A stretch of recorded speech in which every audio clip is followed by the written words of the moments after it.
AMEB Grade 2, List A, Number 2, Allegretto. Well, 1, 2, 3.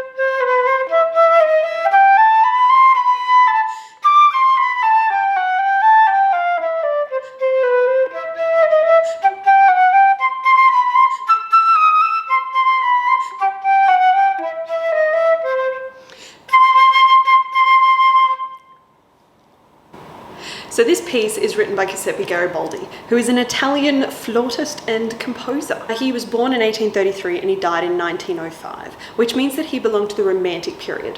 Now, Romantic period is known for its expressiveness in the music, and the way that we often do that is through dynamics or louds and softs. It can also be done through articulations, so short notes and slurred notes and long notes and different ways that we group notes together. So now looking at this piece, I'm going to look at the speed. So allegretto. Allegretto means lively, and the metronome marking is crotchet to 116 beats per minute. So I know that this is going to be quite fast and it's going to be lively.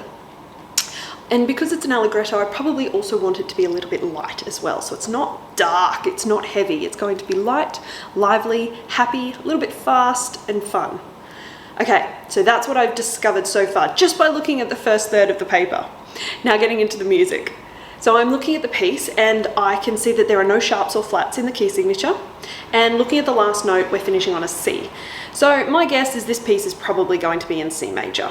Now as I skim over it, I can see that there are quite a few accidentals thrown in, which indicates that, hey, there might be something else in there. Maybe it's not in C major, maybe it's in a minor, maybe there's a couple of modulations. So without even playing it, just by looking at this piece of music, I can see that there's a few things that I'm going to need to investigate.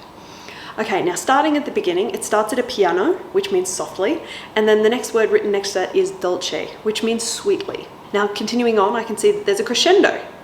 So I'm starting at piano and I'm crescendoing up, and then there's this accent on the second full bar on the A, and then I'm dropping back down to mezzo piano. So slightly louder than what we started. We're slowly growing. Again, we've got that crescendo up to that accented A, and then we drop back down. Not quite as far this time, now to a mezzo forte, and then we crescendo back up, and then all of a sudden I'm falling from the top, I'm moving down the scale and I'm going from a forte, and then suddenly bar 8, back to piano. So as you can see, this piece is quite expressive and there's quite a range of dynamics. It's constantly going from soft to loud through crescendos. There's some sudden changes and it's really quite emotive. So those are the things that I need to make sure that I put into my performance when I'm playing this. Now, skimming over the rest of it, I can see that there's some interesting articulations. So at the very start, I have a staccato, which is the dot, which means short and detached. And then the next 3 quavers after that are slurred. So if I was to look at just the first bar or the upbeat, it would be ta, ta, slur, slur. So it's interesting that whoever's edited this music has gone to that much detail to write that in. So I need to actually play that because it will completely change the idea of the piece. If I was to play it as written, it would sound like this. Now, if I was to slur it all, it would sound like this. If I was to tongue it all. So every way that I can play this and change the articulation, it will change the feel of the piece. So make sure that you're looking at what's there and you're actually playing what the composer or what the arranger has expressed within the music.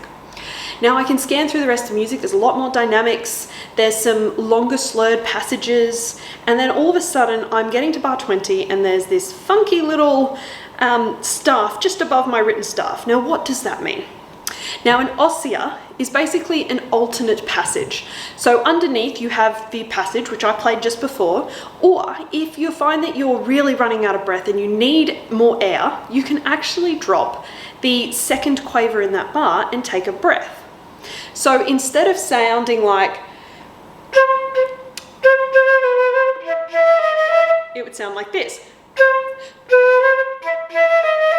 So you'll notice that I just dropped the second quaver, and that therefore gives me enough time to take a bigger breath so that I can actually get to the end or to the next breath point without fading.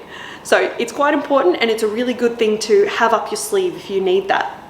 This piece does use a lot of breath control, particularly in the fact that it's starting soft and then you're crescendoing through 2 bars, which means that you're pushing more air out. So breath support is something that you may want to think about in this piece. So a great way to practice that is long notes. I know it sounds a bit tedious, but if you can get a clock and you just sit there and watch the seconds tick by, start up at the 12 and then just blow and hold your note for as long as you can, aiming for 15 seconds. Then rest for 15. Now, I'm guessing the first time you do this, you're not going to get the full 15 seconds, but don't cut your rest short. So once you've gotten from the 12 to the 15, even if you only get to the 10, then rest until you get to the 6. Once you're at the 6 of the clock, then you take another 15-second breath and you try and blow it for 15 seconds and then rest. Now, it's really important that we rest because otherwise you may start hyperventilating. Plus, having that rest will actually allow us to start breathing deeper from right down in the bottom of our diaphragm rather than up in our shoulders. Okay, now going back to the piece. It seems pretty repetitive. There's a lot of repetition in rhythms and, notes change a little bit, but it's quite similar. So I'm now going to get ready to start playing this piece. So I'm going to choose a speed that is quite slow.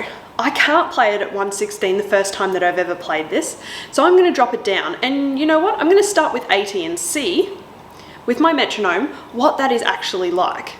So you can probably hear my metronome. So if I was to play that, I'm going to look and see if I think I can do it. Da da da da da da da da da da da da. Yeah, I can probably play at that speed. If I couldn't, I would just slow it down. The idea is that the first time that you play this, you want to play it perfectly, as best as you can, particularly the rhythms. Wrong notes, or correct notes I should say, are actually less important than getting the correct rhythm. Rhythm and articulations and dynamics and things like that should be your main focus. Okay, so let's try it at this speed. If you need to go slower, drop it down to 70 or even 60 beats per minute. 1, 2, 3, 4.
So that was Allegretto at 80 beats per minute, which is still quite slow, but I was able to play it from start to finish at that speed.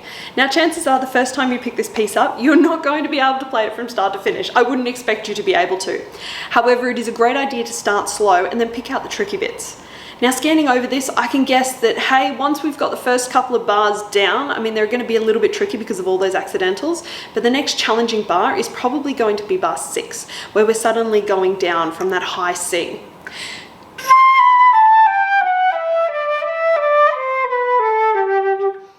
That can be quite tricky. So perhaps I need to pull those bars out and actually sit there and play those until they're sounding really beautiful. Use a metronome as slow as you need and gradually speed it up until it's at the speed that you want it to be. Another good thing to do is to actually write the metronome marking that you're up to on the page, so that every day or every time that you pick up this piece to practice it, you can actually see that you are progressing. Even if it's only by 2 or 5 beats a minute, you are progressing. And within a month or 2 months, you will realize that, hey, I've progressed 20 beats per minute and it is getting faster, even though I don't always feel like it is. So I hope my tips today have helped you. Good luck learning Allegretto, and I'll see you next time.